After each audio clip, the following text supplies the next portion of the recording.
Xalqimizda talabalik oltin davr degan gap bor. Biz oltin davrini kechirayotgan talabalarning hozirgi davrini bir tahliliy ruhda yoritish uchun ayni oltin davr degan ko'rsatuvni boshlash arafasidamiz. Assalomu alaykum.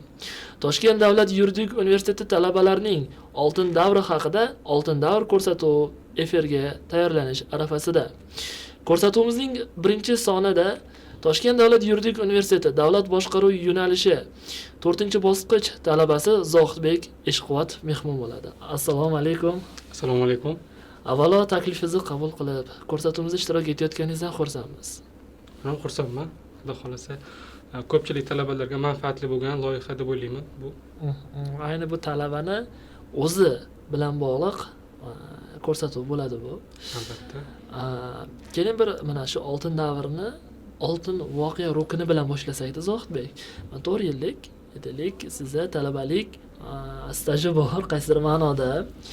Mana shu faqat talabalik davri bilan bog'liq eng qiziq voqealardan bittasini aytib bersangiz.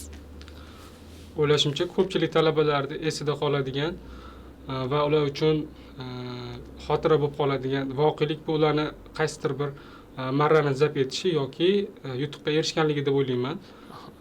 Menda ham o'tgan yil, ya'ni 2024-yil mart oyida parlament model loyihasida Milliy tiklanish demokratik partiyasi tomonidan tashkil etilgan ushbu loyihada g'olib bo'lganligimiz va haqiqatan ham yuridik universitet uchun va o'zim uchun bir yangi bir natija, yangi bir marrani zabt etganligim esda qolarli. Men uchun eng oltin davrimda Oltin voqeasi. Oltin voqeasi deb hisoblayman. Aha. Siz bundan 4 yil avval aytaylik, talaba bo'lishdan avval abituriyent bo'lgansiz. Albatta. O'sha paytdagi idealizaga oliygoh qanday edi va bugun mana bitiruvchi talabasiz. Oliygoh qanaqa ekan? Abituriyentlik vaqtimda maqsadim shu Toshkent davlat yuridik universitetiga kirish va bu universitetda o'zimda qaysidir jihatdan iqtidorimni va potensialimni ko'rsatish edi.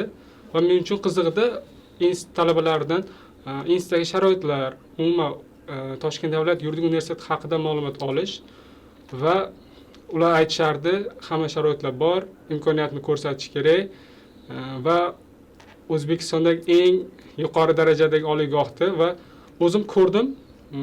Haqiqatan ham mana shu joyda o'qisa, harakat qilsa, albatta o'zingiz uchun ham institutni, ham o'zingizni kashf qilar ekansiz.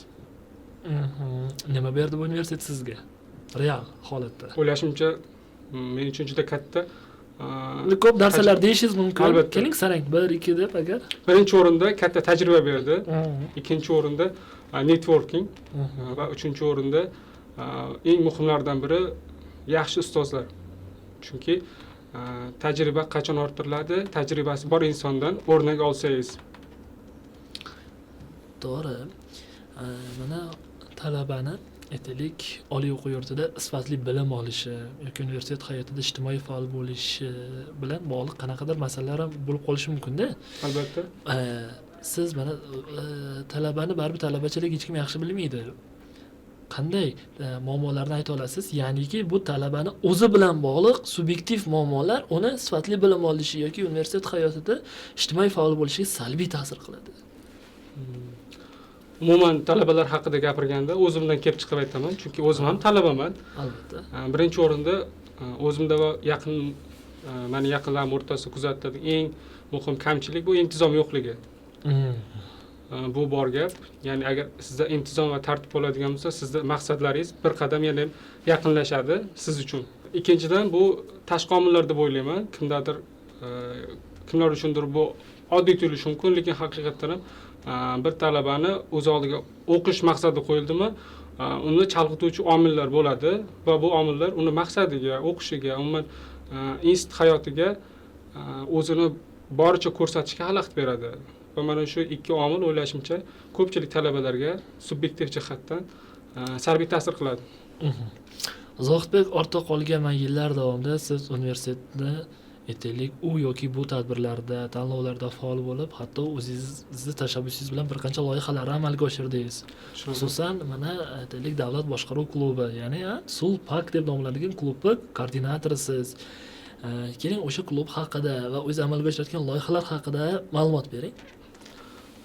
Davlat boshqaruv yo'nalishi biz kirgan yili birinchi qaldirg'och bo'lib kirganmiz va bu yo'nalishga oid bo'lgan klub va loyihalar yetarlicha emasdi. Va men harakat qildim.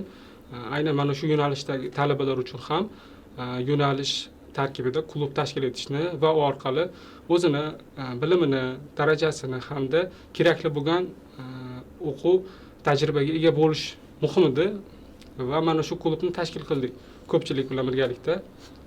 Va bu klub orqali hozirgacha ko'plab loyihalar, tanlovlar va umuman davlat tadbirlarida bizni institutimiz talabalari volontyor bo'lib, kerak bo'lsa ishtirokchi, tanlov va musobaqalarda sovrindorlar bo'lishdi va bu o'ylashimcha klubimizni natijasi deb o'ylayman. Mana yuqorida aytib o'tdingiz, parlament modeli. Bular sizni klubingiz tomonidan amalga oshirilgan loyihalar, debat bor. Shular haqida aytib bersangiz.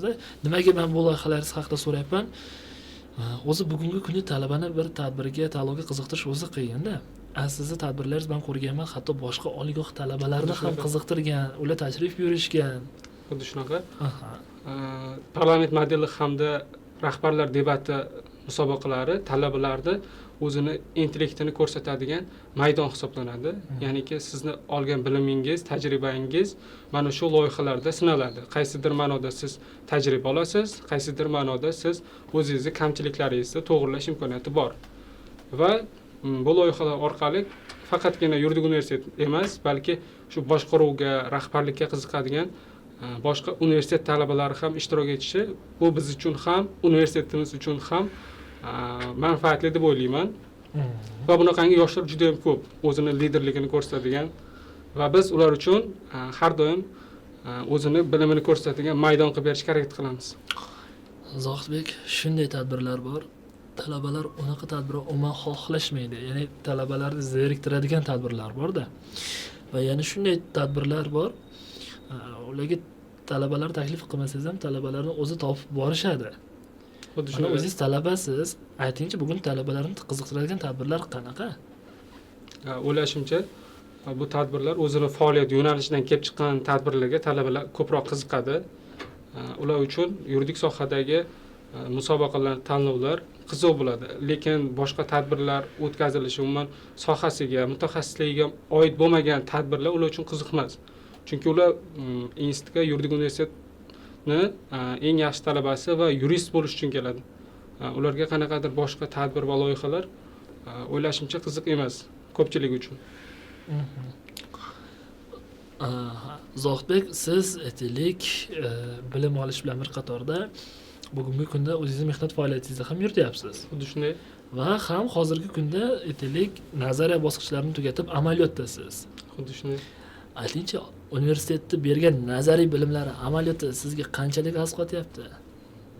O'ylashimcha, bu kamroq xato qilishga yordam bermoqda, chunki yuridik universitetda talabalari asosan faktga asoslangan bilim olishadi. Ya'niki aniq bir qonunchilikdagi asosi bor, yuridik fakti bor. Shu uchun amaliyotda ham bizga kerakli bo'lgan qonunchilik hujjatlari, hujjat yurituvda asosan o'sha ustozlarimizdan olgan faktga asoslan degan qoida men uchun juda ham katta yordam bermoqda. Bu ish faoliyatimda, amaliyotda va bu ko'pchilik institut talabalari uchun ham foydali. Rahmat sizga. Biz ayni oltin davr ko'rsatuvida ajoyib bir turkuni joriy qilmoqchimiz-da. Bizni ko'rsatuvimizda mehmon bo'ladigan mana shu oltin davr mehmonlari kimligini bilmagan holda, ya'ni keyingi ko'rsatuv son mehmoni misol uchun siz hali ikkinchi son mehmonimiz kimligini bilmaysiz. Shaxsan o'zim ham bilmayman hali boshlovchi sifatida kimni taklif qilamiz, kimni olib kelamiz.